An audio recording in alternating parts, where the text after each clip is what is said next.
ಇನ್ನು ಲಕ್ಷ್ಮೀ ಹೆಬ್ಬಾಳ್ಕರ್ ಕೂಡ ನೇರವಾದಂಥ ಮಾತುಗಳನ್ನು ಆಡ್ತಿದ್ದಾರೆ. ನಾನು ದಿಲ್ಲಿ ತೋರಿಸ್ತೀನಿ, ಮುಂಬೈ ತೋರಿಸ್ತೀನಿ ಅನ್ನಲ್ಲ, ನನ್ನ ಮಗ ನ್ಯಾಯ ದೊರಕಿಸುವ ಕೆಲಸ ಮಾಡ್ತಾನೆ ಅಂತ ಗೋಕಾಕ್ನಲ್ಲಿ ಸಚಿವೆ ಲಕ್ಷ್ಮೀ ಹೆಬ್ಬಾಳ್ಕರ್ ಅವರು ಈ ಮಾತನ್ನು ಹೇಳಿದ್ದಾರೆ. ಈ ಮೂಲಕ ಪರೋಕ್ಷವಾಗಿ ಈಗ ಜಾರಕಿಹೊಳಿಗೆ ಟಾಂಗನ್ನು ಕೊಟ್ಟಿದ್ದಾರೆ. ಗೋಕಾಕ್ನಲ್ಲಿ ಸಚಿವೆ ಲಕ್ಷ್ಮೀ ಹೆಬ್ಬಾಳ್ಕರ್ ಹೇಳಿಕೆಯನ್ನು ಕೊಟ್ಟಿರುವಂಥದ್ದು.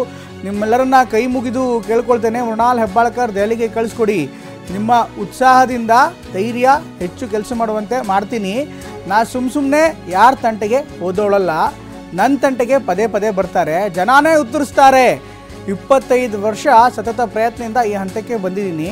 ನಿಮ್ಮ ವಿಶ್ವಾಸ ಗಟ್ಟಿಗೊಳಿಸ್ತೀನಿ, ಒಂದು ಅವಕಾಶ ಕೊಡಿ ಅನ್ನುವಂಥ ಮಾತನ್ನು ಈಗ ನೇರವಾಗಿ ಹೇಳ್ತಿದ್ದಾರೆ. ನನ್ನ ತಂಟೆಗೆ ಪದೇ ಪದೇ ಜನ ಬರ್ತಾರೆ, ನಾನು ಯಾರ ತಂಟೆಗೂ ಹೋಗಲ್ಲ, ಇದಕ್ಕೆಲ್ಲ ಜನ ಉತ್ತರ ಕೊಡ್ತಾರೆ. 25 ವರ್ಷದ ಸತತ ಪ್ರಯತ್ನದಿಂದ ನಾನು ಈ ಹಂತಕ್ಕೆ ಬಂದಿದ್ದೇನೆ, ಈಗ ಒಂದು ಅವಕಾಶ ಕೊಡಿ ಅಂತ ಗೋಕಾಕ್ನಲ್ಲಿ ಸಚಿವೆ ಲಕ್ಷ್ಮೀ ಹೆಬ್ಬಾಳ್ಕರ್ ಈಗ ಹೇಳಿಕೆಯನ್ನು ಕೊಟ್ಟಿದ್ದಾರೆ. ಇದರ ಜೊತೆಗೆ ನಾ ದಿಲ್ಲಿ ತೋರಿಸ್ತೀನಿ, ಮುಂಬೈ ತೋರಿಸ್ತೀನಿ ಅಂತ ಹೇಳಲ್ಲ. ಇದೇ ಸಾಕಷ್ಟು ದೊಡ್ಡ ವೈರಲ್ ಆಗಿತ್ತು ಒಂದಿಷ್ಟು ವಿಡಿಯೋಗಳು. ನನ್ನ ಮಗ ನ್ಯಾಯ ದೊರಕಿಸುವಂಥ ಕೆಲಸ ಮಾಡ್ತಾನೆ. ಗೋಕಾಕ್ನಲ್ಲಿ ಸಚಿವೆ ಲಕ್ಷ್ಮೀ ಹೆಬ್ಬಾಳ್ಕರ್ ಈಗ ಈ ರೀತಿಯ ಅಂತ ಹೇಳಿಕೆಯನ್ನು ಕೊಟ್ಟಿದ್ದಾರೆ. ಯಾರಂತ ತಮ್ಗೆಲ್ಲರಿಗೂ ಗೊತ್ತಿದೆ. ಬಿಜೆಪಿ ಅಭ್ಯರ್ಥಿಯವರು ಹುಬ್ಬಳ್ಳಿಯವರು ಏನೇನು ಬೆಳಗಾವಿ ಜಿಲ್ಲೆಗೆ ಅನ್ಯಾಯ ಮಾಡಿದ್ದಾರೆ ಅನ್ನೋದು ತಮಗೆಲ್ಲ ಗೊತ್ತಿದೆ. ಅದನ್ನ ಪದೇ ಪದೇ ಹೇಳೋದು ಬೇಡ.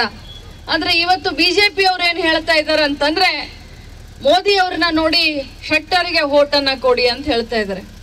ನಾನು ಇಷ್ಟೇ ಕೇಳೋದು, 9 ತಿಂಗಳ ಹಿಂದೆ ಶೆಟ್ಟರ್ ಅವರು ಕಾಂಗ್ರೆಸ್ಗೆ ಬಂದ್ರೆ ಯಾಕೆ, ಬಿಜೆಪಿನ ಯಾಕೆ ಬೈದ್ರು, ಮೋದಿ ಅವ್ರನ್ನ ಯಾಕೆ ಬೈದ್ರು, ಇದೇ ಶೆಟ್ಟರ್ ಅವರು ಯಡಿಯೂರಪ್ಪ ಅವ್ರನ್ನ ಯಾಕೆ ಬೈದ್ರು 2 ತಿಂಗಳ ಹಿಂದೆ. ಈಗ ದಿಢೀರಂತ ಬಿಜೆಪಿಗೆ ಹೋಗಿ ಮೋದಿ ಅವ್ರ ದೇವ್ರಂತ ಯಾಕಂತ ಇದ್ದಾರೆ. ಈ ದ್ವಂದ್ವ ನೀತಿ ಯಾಕೆ ಅನ್ನೋದನ್ನ ನಮ್ಮ ಯುವಕರಾಗ್ಲಿ ಮಹಿಳೆಯರಾಗ್ಲಿ ತಿಳ್ಕೊಳ್ಬೇಕು. ಶೆಟ್ಟರ್ ಸಾಹೇಬ್ರು ಹಿರಿಯರು, ಈ ರಾಜ್ಯದ ಮಾಜಿ ಮುಖ್ಯಮಂತ್ರಿಗಳು, ಅಧಿಕಾರದ ಅತ್ಯುನ್ನತ ಸ್ಥಾನವನ್ನ ಅಧಿಕಾರವನ್ನ ಊಟ ಮಾಡಿದಂಥವ್ರು. ಆದ್ರೂ ಕೂಡ ಬಿಜೆಪಿ ಮೋಸ ಮಾಡಿದೆ ಅಂತ ಕಾಂಗ್ರೆಸ್ಗೆ ಬಂದು ಈಗ ಬಿಜೆಪಿಗೆ ಹೋಗಿ ಅವರ ರಾಜಕೀಯ ಸ್ವಾರ್ಥಕ್ಕೋಸ್ಕರ ಈ ರೀತಿ ಆಟ ಆಡ್ತಾ ಇದ್ದಾರೆ. ಅವರನ್ನ ಬೆಳಗಾವಿಗೆ ಕರ್ಕೊಂಡು ಬಂದವರು ಯಾರು ಅನ್ನೋದು ತಮಗೆ ಗೊತ್ತಿದೆ. ಇನ್ನು ಬಳ್ಳಾರಿಯಲ್ಲಿ 5.6 ಕೋಟಿ ಹಣ ಜಪ್ತಿ ಪ್ರಕರಣಕ್ಕೆ ಈಗ ಹೊಸ ಟ್ವಿಸ್ಟ್ ಕೂಡ ಸಿಗ್ತಾ ಇದೆ. ಹವಾಲಾ ಹಣ ಸಂಗ್ರಹಿಸಿಟ್ಟಿದ್ದಂಥ ಬಗ್ಗೆ ಈಗ ಅನುಮಾನ ಶುರುವಾಗಿದೆ. ಚುನಾವಣೆ ಬಳಕೆಗೆ ಈ ರೀತಿ ಹಣ ಸಂಗ್ರಹ ಮಾಡಿಟ್ಟಿರುವಂಥ ಅನುಮಾನ ಕೂಡ ಇದೆ. ಇನ್ನು ಚುನಾವಣಾ ಬಳಕೆಗೆ ಪ್ರಭಾವಿ ರಾಜಕಾರಣಿ ಕೊಟ್ಟಿರುವ ಶಂಕೆ ಇದೆ.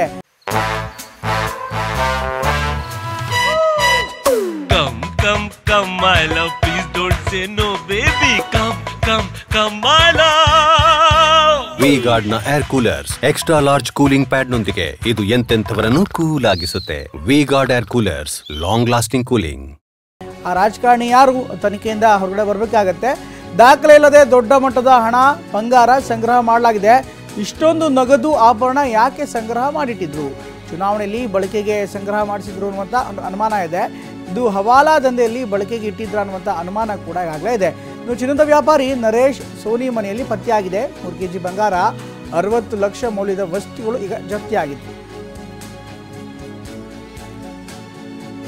ಈಗಾಗಲೇ ಬಳ್ಳಾರಿಯಲ್ಲಿ 5.6 ಕೋಟಿಯನ್ನು ಸೀಸ್ ಆಗಿತ್ತು. ಈ ಸೀಸ್ ಆಗಿರುವಂಥ ಹಣದ ಬಗ್ಗೆ ಸಾಕಷ್ಟು ದಾಖಲೆಗಳು ಇಲ್ಲದೇ ಇರುವಂಥ ಹಿನ್ನೆಲೆಯಲ್ಲಿ ಸಾಕಷ್ಟು ಅನುಮಾನಕ್ಕೆ ಎಡಮಾಡಿಕೊಟ್ಟಿತ್ತು. ಜೊತೆಗೆ ಇದು ಯಾರ ಹಣ ಅನ್ನುವಂಥ ಪ್ರಶ್ನೆ ಕೂಡ ಸಹಜವಾಗಿ ಮೂಡಿತ್ತು.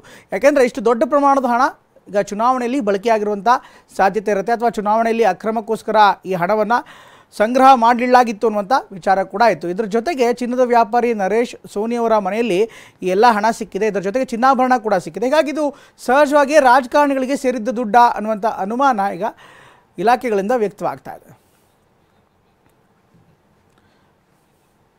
ಲೋಕಸಭಾ ಚುನಾವಣೆಯಲ್ಲೂ ಕೂಡ ಕಣದಲ್ಲೂ ಕೂಡ ಕುರುಡು ಕಾಂಚಾಣ ಮತ್ತೆ ಆಟವನ್ನು ಆಡ್ತಾ ಇದೆ. ದಾಖಲೆ ಇಲ್ಲದೆ ಸಾಗಿಸ್ತಾ ಇದ್ದಂಥ 14 ಲಕ್ಷ ಹಣವನ್ನು ಈಗ ಸೀಸ್ ಮಾಡಲಾಗಿದೆ.